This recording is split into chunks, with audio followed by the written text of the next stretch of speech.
Anyway, I hope you all got some papers I put in front of you.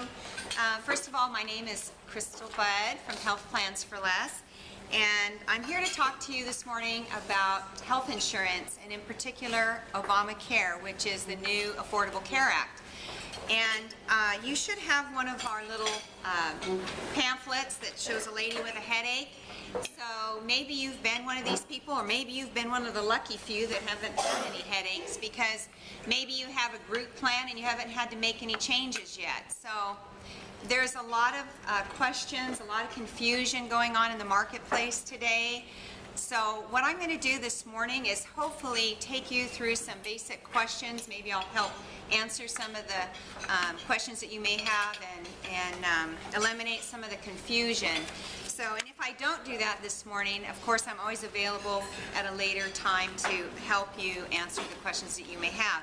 Today mostly what I'm going to talk about is how it affects individuals, not small group or large group. That's a very different animal, I call it.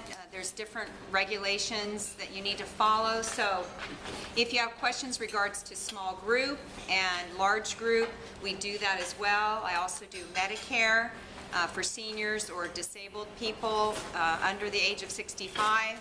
So that's what I'm just going to let you know those are the things that I can assist you with if you have questions. But today I'm going to focus primarily on the individual plans that people have today. So when is open enrollment? It used to be October 15th. That has been moved back to November 15th, and it will be or go through to February the 15th. So you'll have 90 days to get enrolled in a plan. If you choose not to enroll in a plan at that time, you will not be able to enroll in a plan for the rest of next year, 2015. You can't, it used to be you could enroll whenever you wanted. No longer can you do that. You must enroll during open enrollment if you want an individual plan. Now there's exceptions. We have plans that are non-compliant plans that we can sell you that are temporary, but you have to qualify for those on your own health. So that doesn't work for everybody. So if you start a new business, yes, you can start up a group plan at any time during the year. But the thing about a business, you no longer can be a mom and pop business. You have to have at least one common law employee, meaning not family. So these mom and pop groups can be no longer. So if you don't have an employee, they're going to be phasing out all these small groups that don't have an employee, that are not family, okay? So that's something really important to remember. Now, can I keep my doctors and hospitals? Well, that's a very confusing question right now. The doctors don't even know if they're in the plans. It is true. A great example is I had to help Pat Roquet find a pain management center. It took me a half an hour of going through website information isn't always accurate. Doctors don't even know if they're parts of these plans. It is so confusing out there, so it takes time, and he was lucky that I was able to assist him. I can go to my resources and I can't even tell you if they're 100% accurate, and that's frustrating as a broker. So, you know, I'm sorry for what's happening in the industry, and I hope it's going to get better. We can only hope. For example, Hoag Hospital, you'd think Blue Cross has always had Hoag Hospital. Hoag Hospital is not really a Blue Cross provider on these new plans. They're a Tier 2 provider. What does that mean? Well, that means Tier 2 provider means you can only go there if your doctor originally was a provider through that hospital. You will pay more in your co-insurance. Oh, somebody's upset. You will pay more in your co-insurance, and so if you end up in Hoag, your max out-of-pocket will be the same, $63.50 on a lot of these plans, but you will pay more in your co-insurance.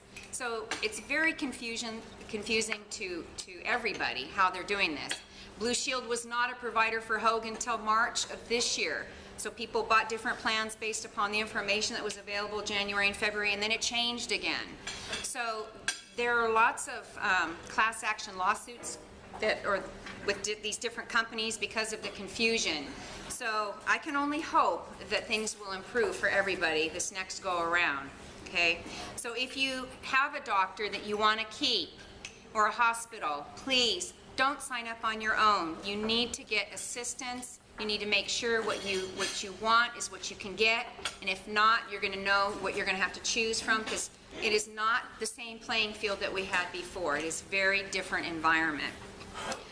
If I have a pre-existing health problem, can I be turned down? This is one of the benefits of Obamacare is no, you cannot be turned down. Everybody is enrollable. You don't have to jump through any hoops. You apply within the open enrollment period, you will be covered. That in and of itself is one of the reasons why Obamacare came about, was for those people that could not get coverage, okay? So now, how much will my insurance cost? Well, it depends on the family size and their ages. There's now, every individual is looked at separately. There's no longer a family rate like for children. If you have up to 3 children that are under the age of 19, you will pay for the first 3. If you have 5 children, you'll pay for 3. If you have children that are aging 19 and over, now you pay the separate adult rate for them. I had a family's premium that was $1,100, went to $2,600. Why? Because they had a family of 7. Several of those children were 19, 21, 23. Wow. That was very difficult to hear when they came to me and said, "Are you kidding me? I now have to pay $2,700 for less insurance coverage." So it is not the same as it was. It's never going to be the same as it was. So we have to learn to live with it. Is it important to have somebody that can help you navigate through this? It is. It's more confusing than ever. They say it was going to be simpler. It is not simpler. So anyways, cost is an issue. However, what is the benefit if you can qualify? How do I qualify for a subsidy?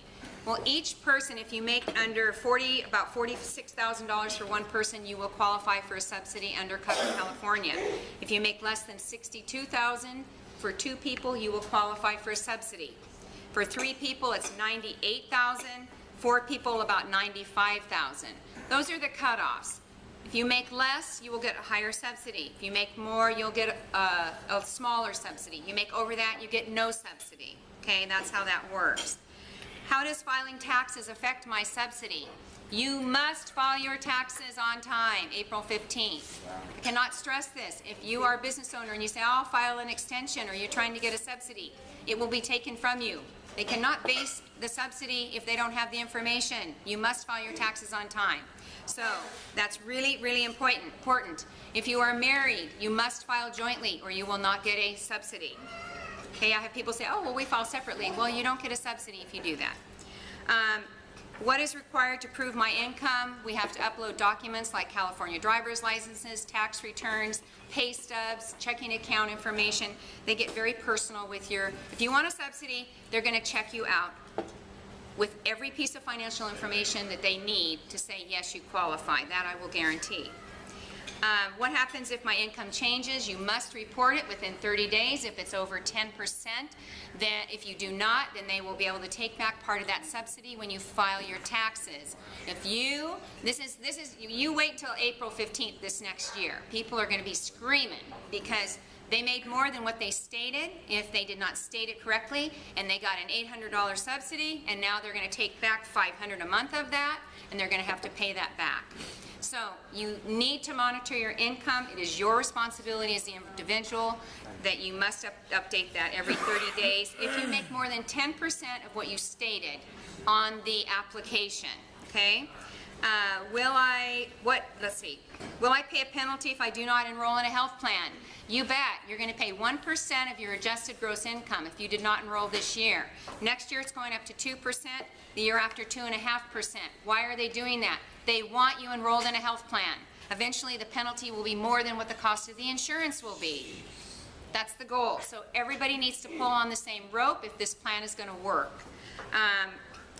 Okay, will I pay more if I use Crystal Bud as my broker? No, you will not pay any more to use my services. The insurance company pays me a small commission to handle and bring the business to them. It doesn't come out of your money. It doesn't make your rate higher. You just get my services and my expertise if you want to take advantage of that. Why would I choose Crystal Bud as my health insurance broker? One of them is to alleviate the headache. I know another example is Gene Teagan's son wanted to do it on his own. He went into the website. There's questions there that are worded that are a little bit confusing, and he would have been denied. I looked at it and I was like, exactly, he got denied. I went in, looked at everything, made the changes that were absolutely necessary, saw the problems, because I know where they exist, I know where the problems are, what to look for, made the change. There was probably 6 or 7 changes I needed to make, and he was able to get, I got him applied, I got the rate, the subsidy, got the enrollment number, all within just a couple of hours. I was able to resolve everything for them that he'd been trying for weeks to do. I had another, one of Mark Winger's employees, she tried to do it herself. By the time she called me, she was in a rage. She was so angry. I can't do this, and I can't get anybody to call me back, and nobody helps me. And I said, okay, let me take care of it for you. Got it done in about an hour. Everything done. And she just said, thank you, thank you, thank you.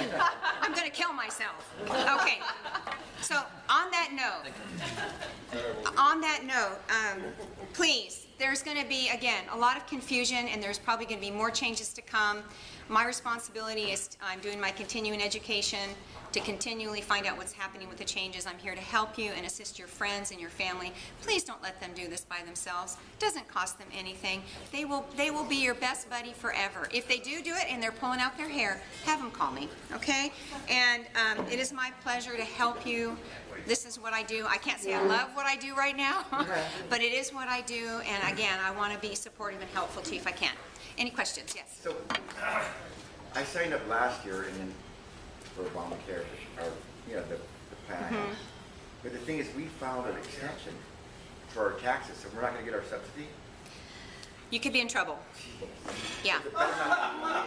You could be in trouble. Yeah. So all I suggest to you, Pat, is you need to get on that immediately, because the law says you must file your taxes on time in order to qualify. Because what? So that was for last year. So if you didn't file, you need to get on it. And I've told people, so you have a little wiggle room, but there's not much, and it may be too late for you. I don't know. Okay, I gotta go. Anyway, thank you.